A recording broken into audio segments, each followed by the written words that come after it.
विदेश आउनु रहर थिएन। सबैको बाध्यता आफ्नो आफ्नो हुन्छ। कोही साथीहरू देखेका बुनेका सपनाहरू पूरा गरी स्वदेश फर्कन्छन्, त कोही आफ्नै हातले बनेका सपनाहरू बीच बाटोमा अस्ताउँदै खाली हात घर फर्किनुपर्ने बाध्यता बनेको छ।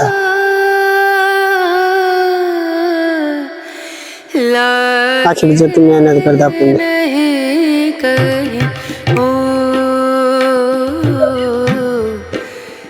जति पनि हामी परदेशमा छौँ, सबैले केही न केही गुमाएकै हुन्छौँ। कसैले समय, कसैले सम्बन्ध र कसैले आफ्नो आत्मसम्मान।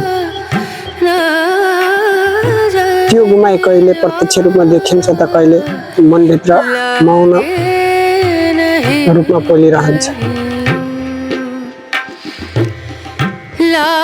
हामीले हरेक साँझ एउटै आशामा निधाउँछौँ, भोलि बिहान घर परिवारबाट आउने खबर राम्रो होस् भनेर।